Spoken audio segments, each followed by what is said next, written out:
Música.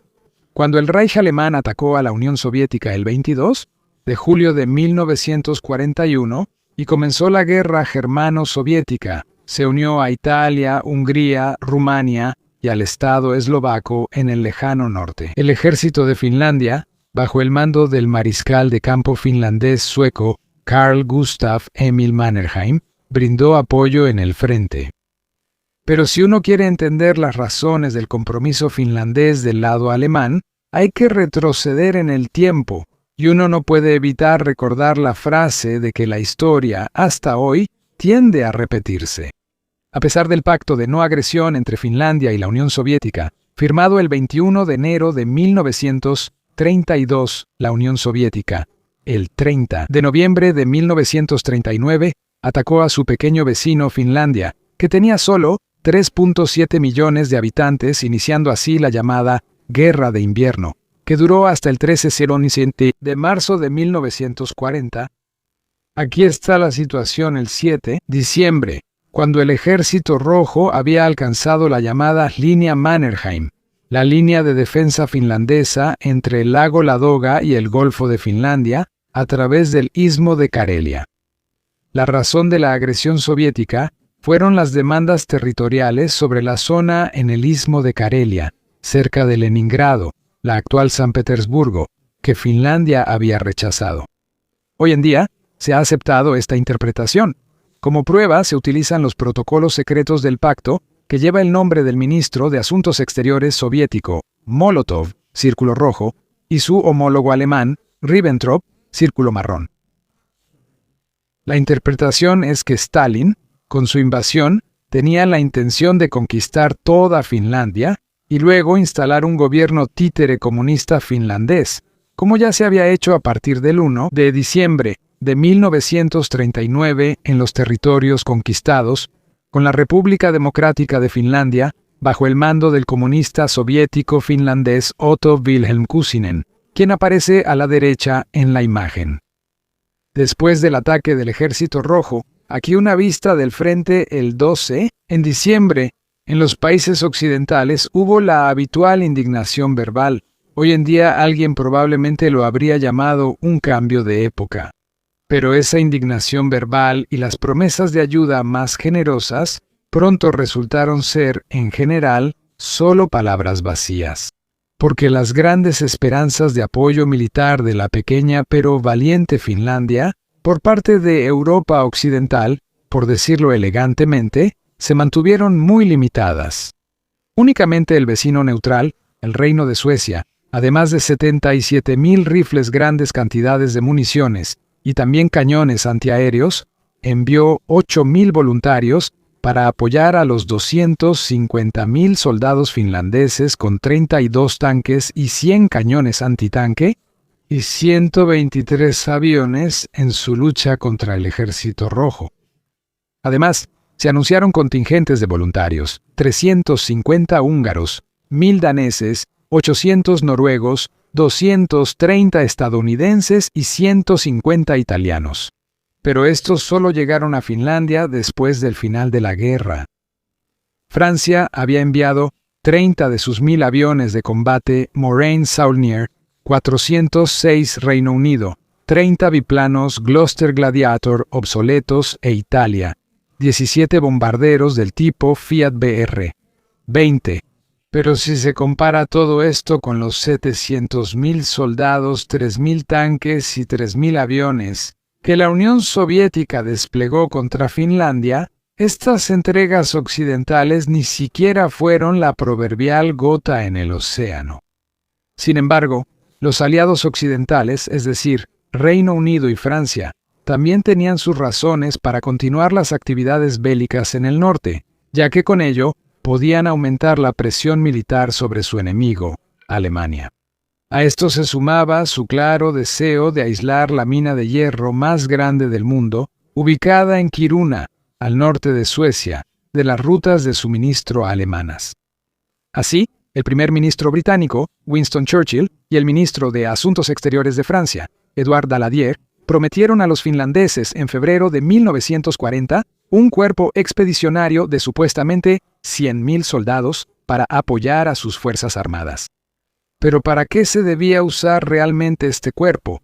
Lo había dejado claro en ese momento el general británico Henry Royce Povno, quien era el director de operaciones militares y de inteligencia en el Ministerio de Guerra. De las 4 o 5 divisiones que se podrían haber enviado por el Mar del Norte, ni una sola estaba destinada a Finlandia, tal vez 1 o 2 brigadas, si tenían suerte. El resto simplemente estaba destinado a ocupar y mantener las minas de hierro. Realmente es un asunto sumamente deshonesto. Poco después de esa oferta, las valientes pero superadas fuerzas finlandesas tuvieron que rendirse. El 13 de marzo de 1940, la delegación finlandesa firmó el Tratado de Paz de Moscú, que puso fin a las hostilidades entre ambos estados a las 12 en punto. Finlandia tuvo que ceder grandes partes de Karelia a la Unión Soviética, incluida todo el istmo y grandes territorios al norte del lago Ladoga. Los territorios cedidos eran considerablemente más grandes que los que originalmente había exigido la Unión Soviética antes de la guerra.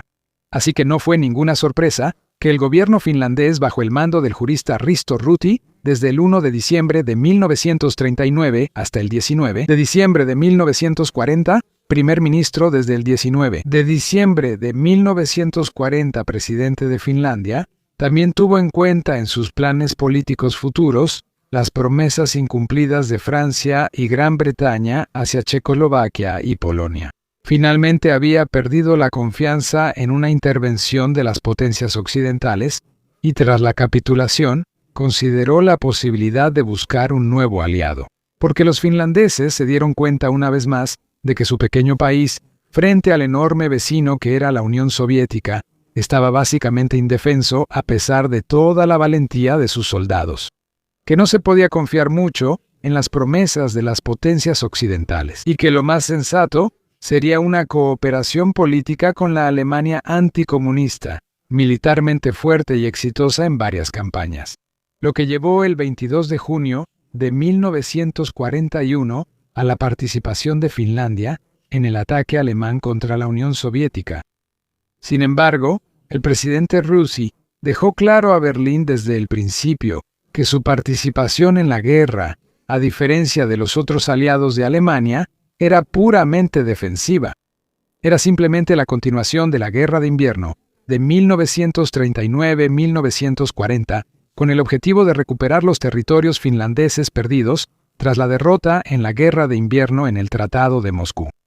Por eso, Ryti también llamó a la participación finlandesa la Guerra de Continuación en su discurso por radio el 26 de junio.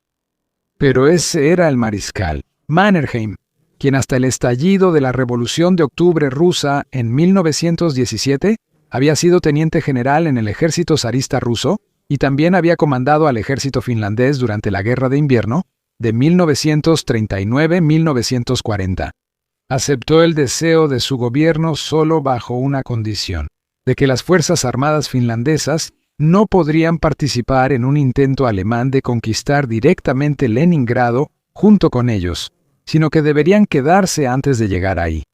Con esto, quería evitar provocaciones innecesarias hacia la URSS, ya que, como viejo soldado, tenía ya 73 años y era militar desde 1904, también podía valorar lo rápido que puede cambiar la suerte en la guerra. Tampoco dejó de mencionar su opinión al presidente Risto Ryti.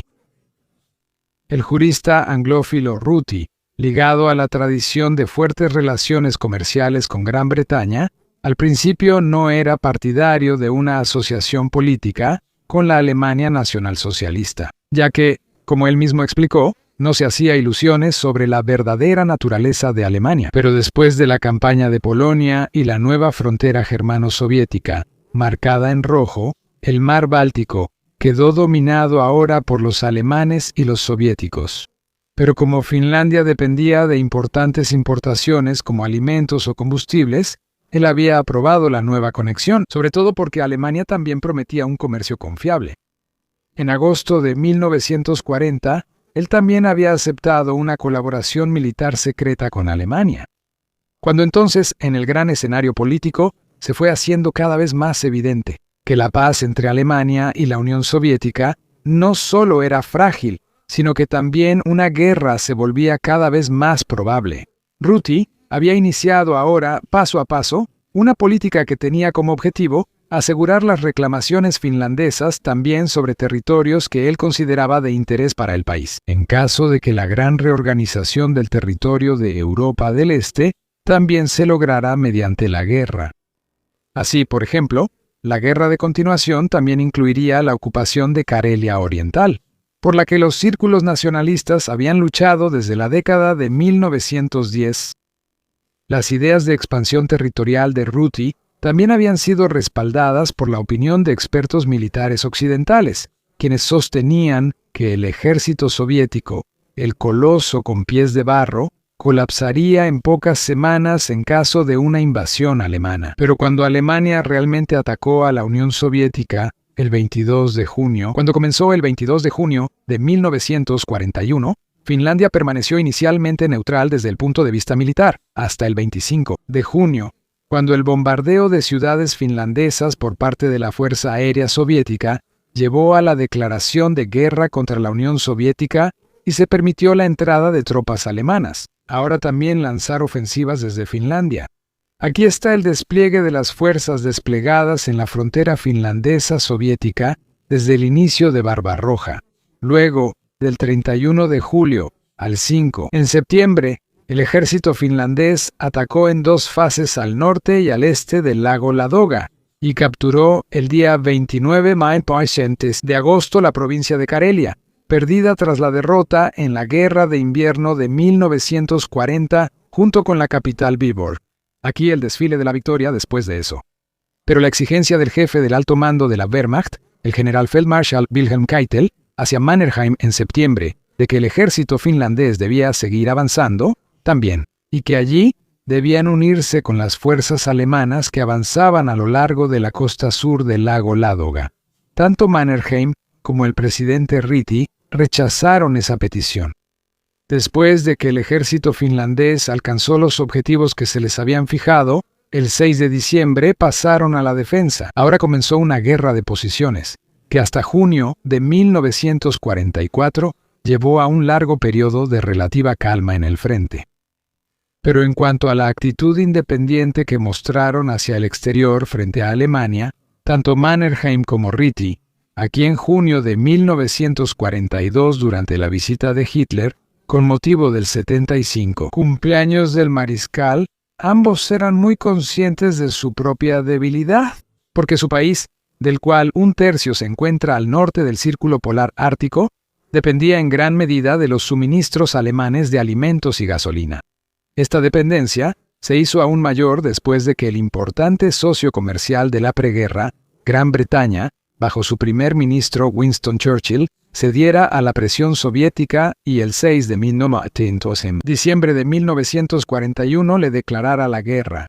Para ello, Londres eligió el día de la independencia de Finlandia y el día en que el mariscal Mannerheim dio la orden al ejército finlandés, inmediatamente después de la conquista de la ciudad Karelia de Medzhbytskyi-Zagorsk, detener todos los ataques en todos los frentes y pasar a la defensa.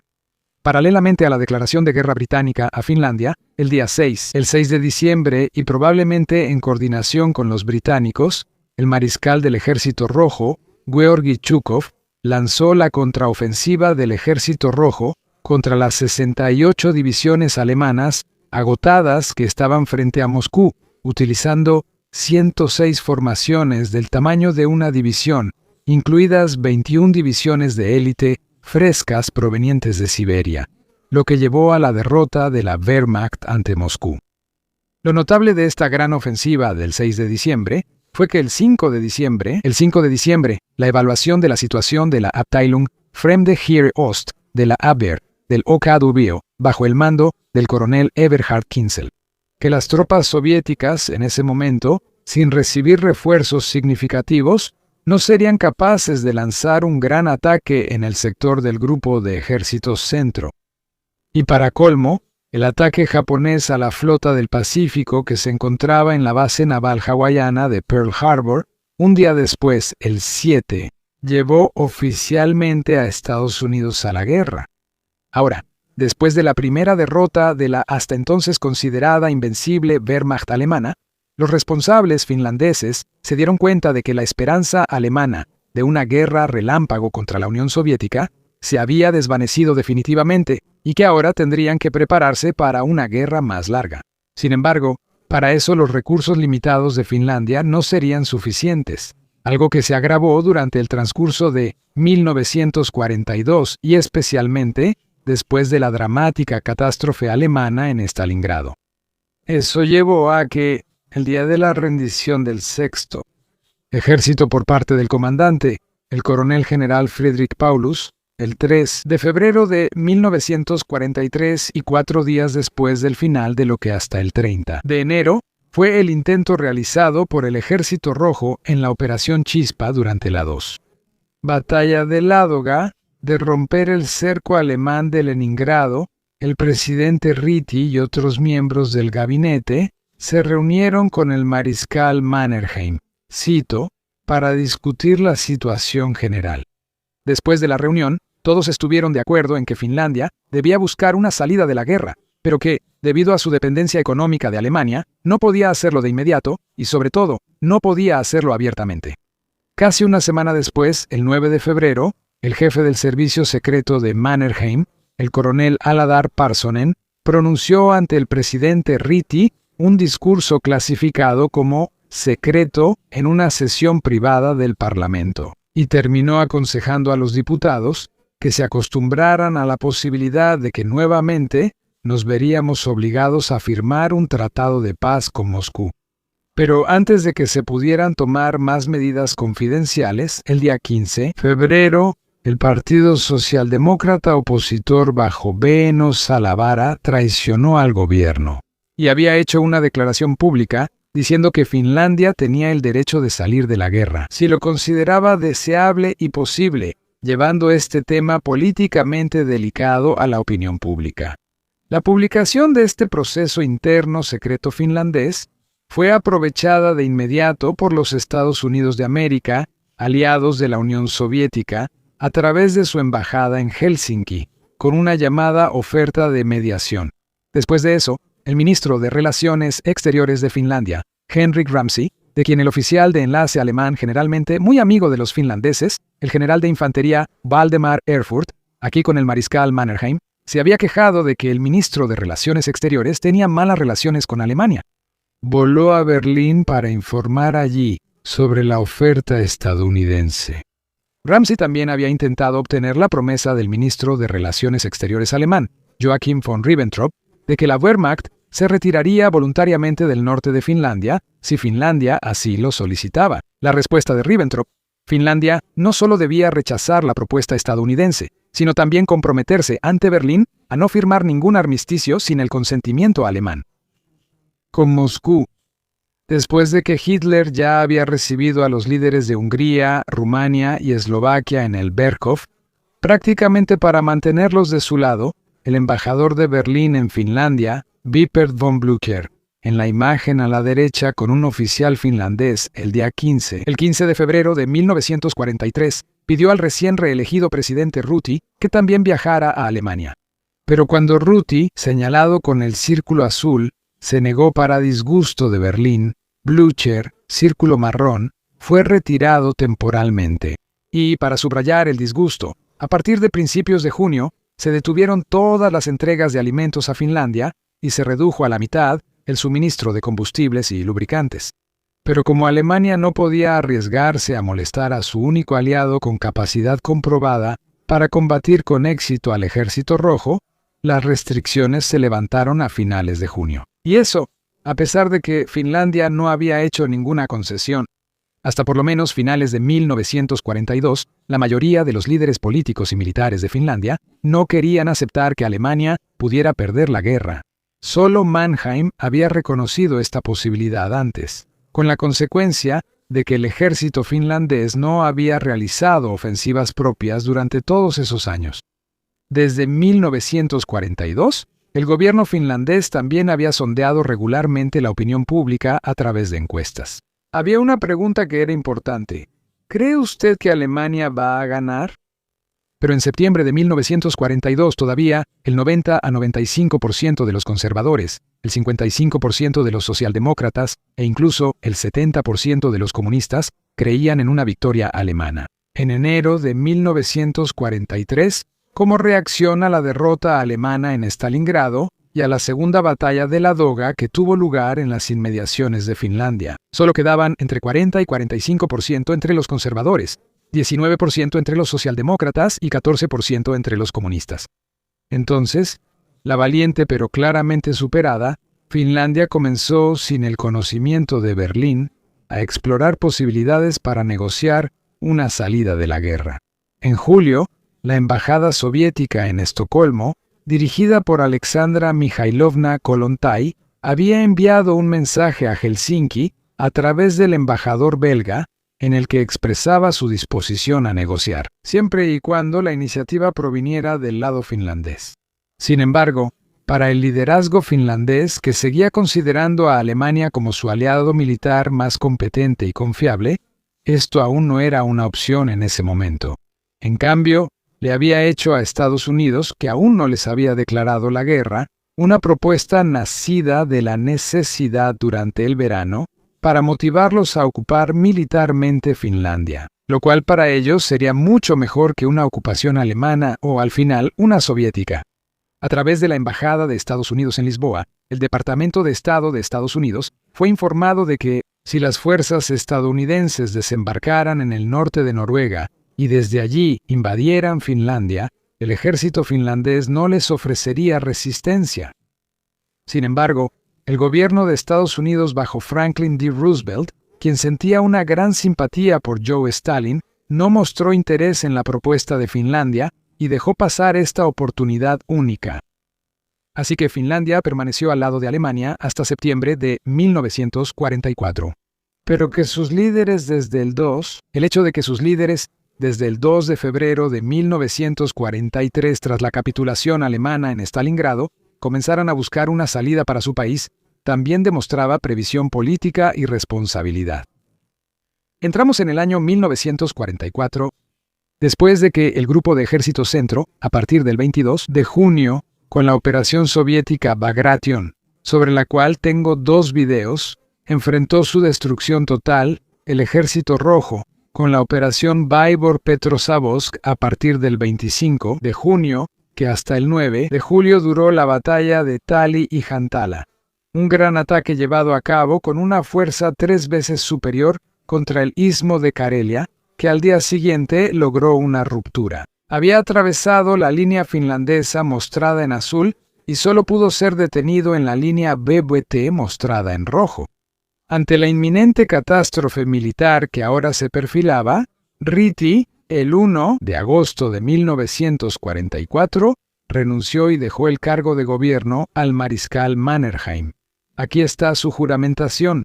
Luego intensificó aún más las negociaciones de paz ya existentes a través de la mediación sueca con la Unión Soviética, pero al mismo tiempo ordenó a las fuerzas finlandesas, cuya única división blindada consistía principalmente en cañones de asalto alemanes Sturmgeschütz III, que iniciaran la lucha de retraso contra el ejército soviético.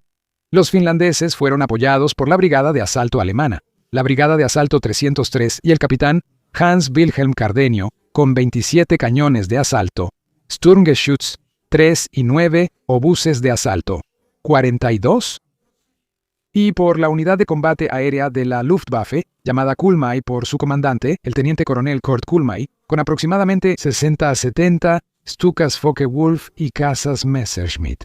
Luego, hasta el 9 de julio y con grandes pérdidas, el cuerpo de ejército finlandés, bajo el mando del portador de la Cruz de Mannerheim y la Cruz Alemana en oro, el teniente general Taavetti Laatikainen, detuvo el avance soviético. Sin embargo, para entonces los éxitos generales del Ejército Rojo en todos los frentes eran tan abrumadores que el gobierno finlandés, temiendo nuevamente una ocupación soviética, el 2 de 1900 en septiembre decidió capitular.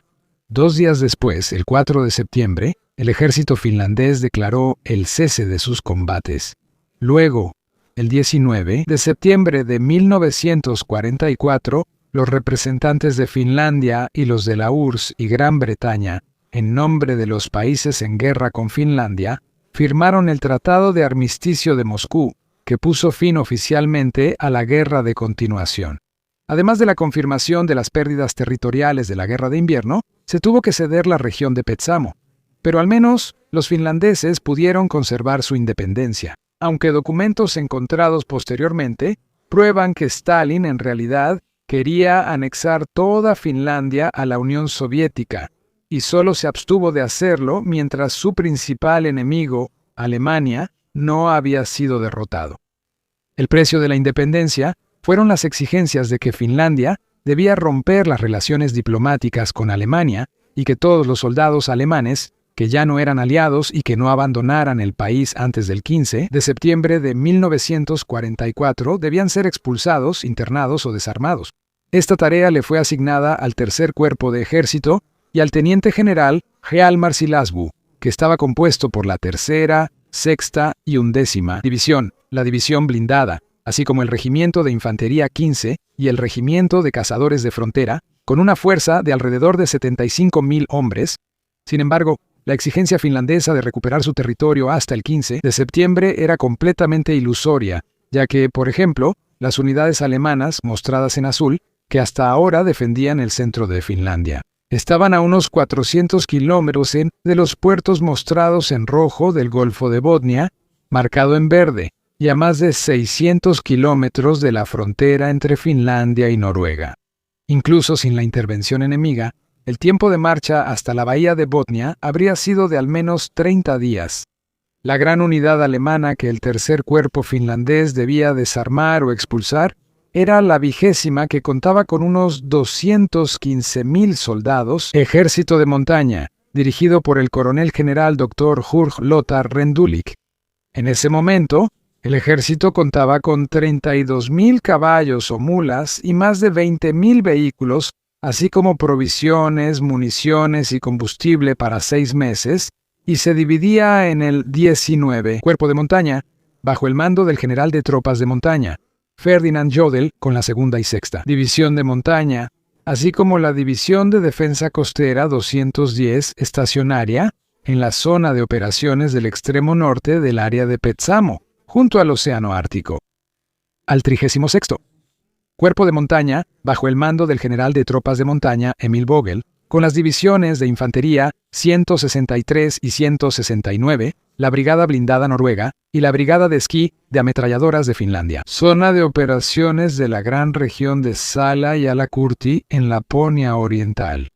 Y el 18 Cuerpo de Montaña, bajo el mando del general de Infantería Friedrich Hochbaum, con la 7ª División de Montaña, la 6ª División de Montaña SS Nord y la División CBV 140 responsables del flanco sur en Kestenga y Uhtua. En cuanto a la capitulación de Finlandia, esta no tomó por sorpresa a las tropas alemanas. Ya meses antes, bajo el nombre enclave Birke, se habían hecho preparativos para una posible evacuación de las tropas alemanas hacia el país vecino ocupado, Noruega, desde Uhtua, donde los movimientos de retirada están marcados en azul, porque ni la Wehrmacht ni su hasta entonces leal y confiable hermano de armas, Finlandia, tenían muchas ganas de enfrentarse entre sí. Por eso, después del 19 de septiembre surgió algo así como una guerra ficticia, que el cuartelmaestre general finlandés, el teniente general Axel Airo, llamó maniobras de otoño. En esta guerra ficticia, finlandeses y alemanes hicieron repetidos acuerdos secretos, como por ejemplo, evitar el camino de retirada y la destrucción de puentes por parte de la Wehrmacht. Parte de esta táctica consistía en proporcionar a los soviéticos pruebas verificables de que una persecución rápida por parte de los finlandeses no habría sido posible.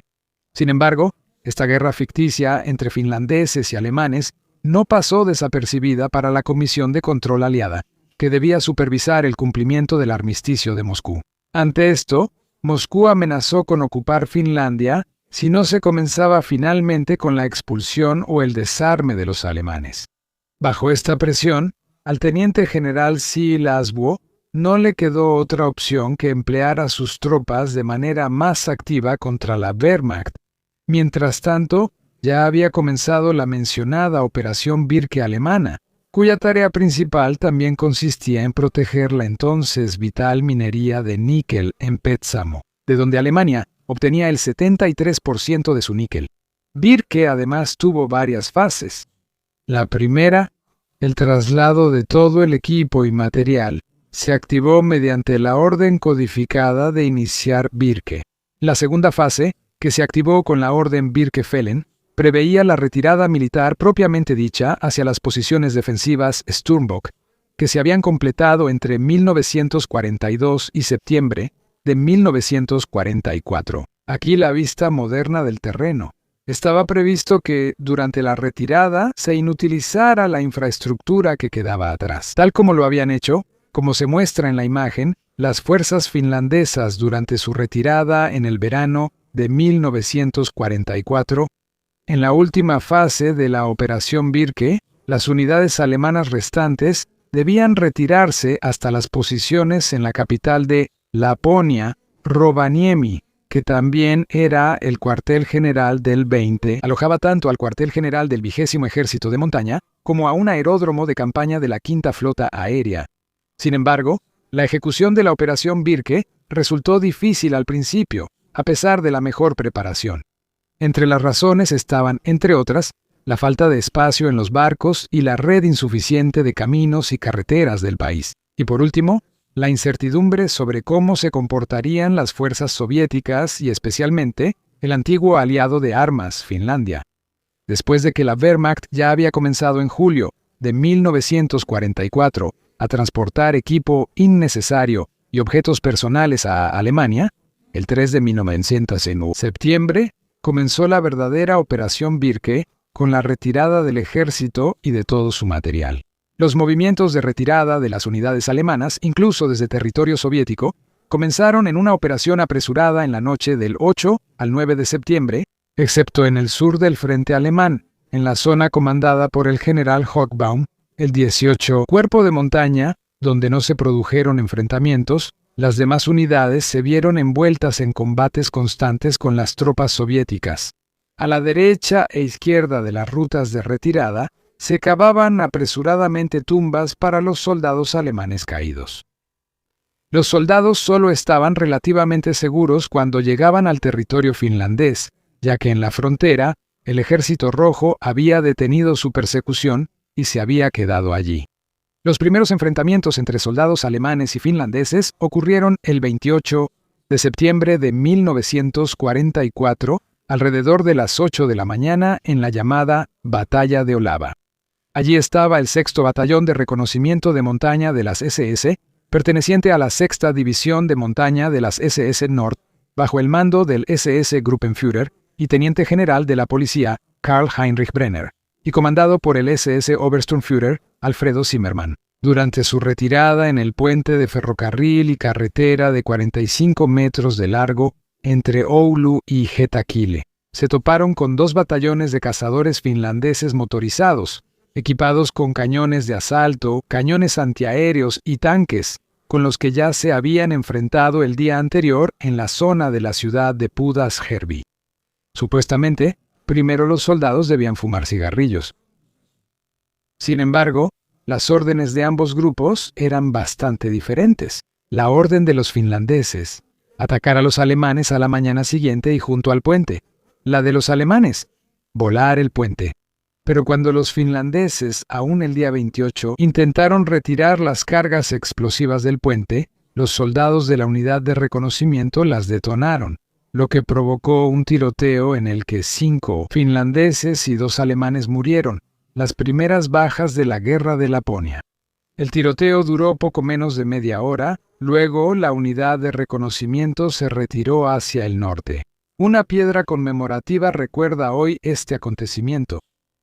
Otros ataques finlandeses se dirigieron a la base de suministros del 20º Ejército de Montaña en el Golfo de Botnia, con los que los finlandeses, entre otras cosas, querían cortar la retirada alemana hacia el norte. Cuando los ataques finlandeses alcanzaron una magnitud que, además de los retrasos de la Operación Puente, provocó pérdidas cada vez mayores para la Wehrmacht, el 4 de octubre se decidió en Berlín abandonar definitivamente el frente de Laponia y cambiar de la Operación Puente a la Operación Nordlicht. La Operación Nordlicht se aplicaba a la retirada del 20º Ejército de Montaña desde el frente de Petsamo hacia el norte de Noruega en el fiordo de Lingen, desde finales de 1944 hasta principios de 1945. En Finnmark, el distrito noruego menos poblado con solo 1.5 habitantes por kilómetro cuadrado, alrededor de 50.000 personas habían sido evacuadas antes de la llegada de las tropas soviéticas que seguían a la Wehrmacht, y para frenar su avance, alrededor de 11.000 casas y 350 puentes fueron inutilizados como aquí en Kirkenes. Como por la 20, como esperaba el 20º Ejército de Montaña, el 7 de 1900 en octubre de 1944, la operación soviética Petsamo-Kirkenes contra el frente de Murmansk comenzó, en la que el Ejército Rojo, flechas rojas con alrededor de 113.000 soldados, 110 tanques y 2.100 cañones, atacó al 19º señalado con flechas azules, cuerpo de montaña del general Jodl, con una fuerza total de 45.000 hombres y aproximadamente 145 cañones.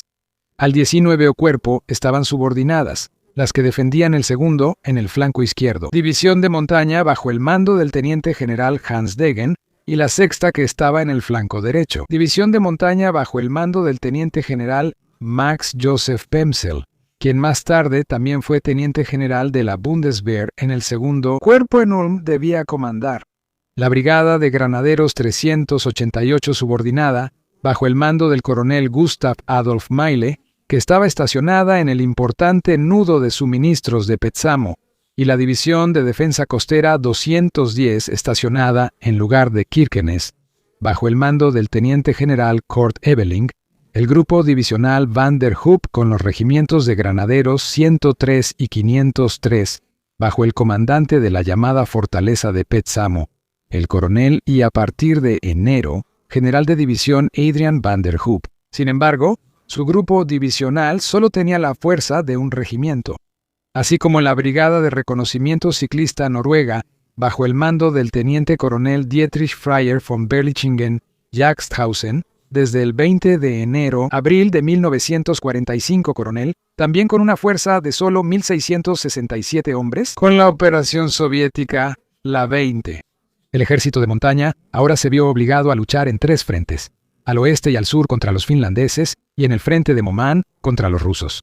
Pero, a más tardar, con la llegada de las unidades alemanas al territorio finlandés-noruego, el ejército rojo detuvo su avance. Sin embargo, los soldados alemanes, por orden superior y también con la idea de que su hermano de armas finlandés prácticamente los había traicionado, no pocas veces aplicaron la táctica de tierra quemada durante sus retiradas, lo cual, por cierto, se ha podido observar en casi todas las guerras anteriores y posteriores y en todos los ejércitos, incluido el actual conflicto en Ucrania. Incluso la capital de Laponia, Rovaniemi, fue consumida por las llamas.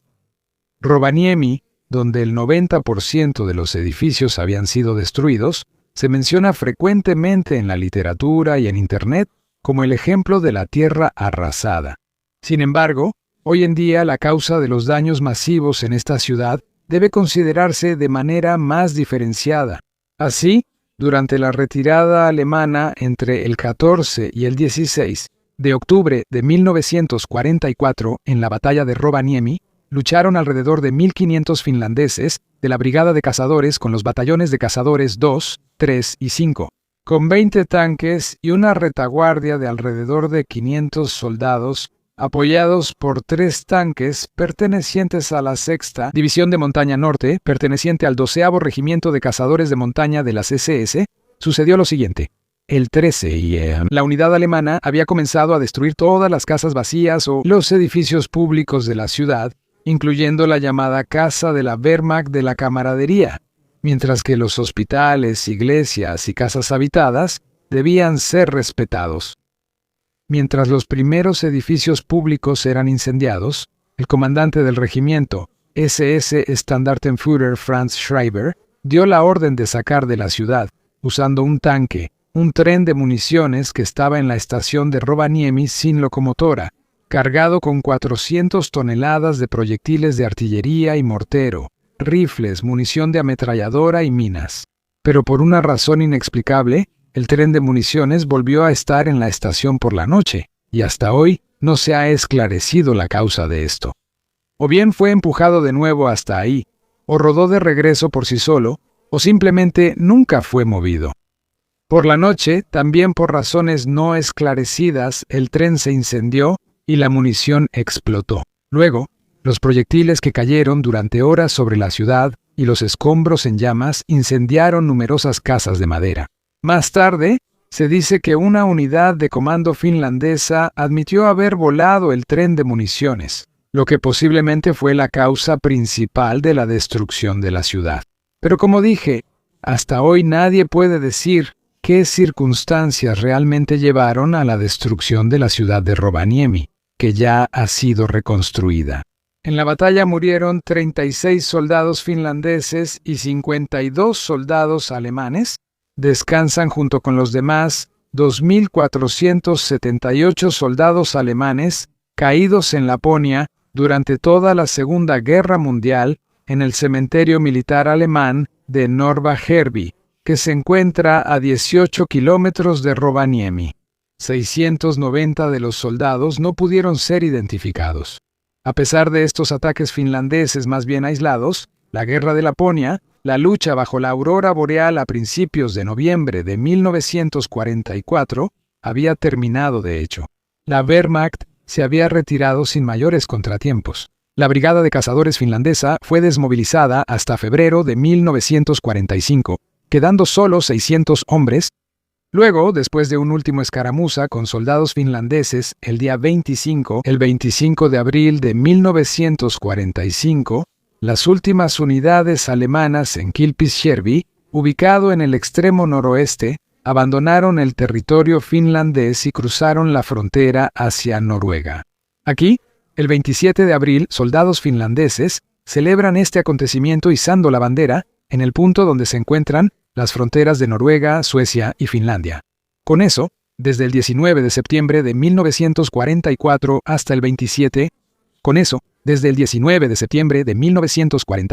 hasta el 27 de abril de 1945, la Guerra de Laponia terminó. Había durado 7 meses, 1 semana y 1 día. Pero a diferencia de otros conflictos armados de la Segunda Guerra Mundial, sus víctimas fueron relativamente limitadas. Entre los finlandeses, 774 soldados murieron, 262 desaparecieron y 2.904 resultaron heridos. La Wehrmacht tuvo alrededor de 1.000 muertos y 2.000 heridos. 1.300 de sus soldados habían caído prisioneros de guerra y, según las condiciones del armisticio, fueron entregados como prisioneros de guerra a la URSS. En retrospectiva, se puede afirmar lo siguiente. Para la población de Laponia, las destrucciones durante la Guerra de Laponia y la sensación de haber sido abandonada por su propio gobierno, que había aceptado conscientemente la Guerra de Laponia, para salvar al resto de Finlandia de la ocupación soviética, causaron un trauma duradero. Para Alemania, la ruptura ya no tuvo importancia política, al menos desde la rendición incondicional de la Wehrmacht en mayo de 1945.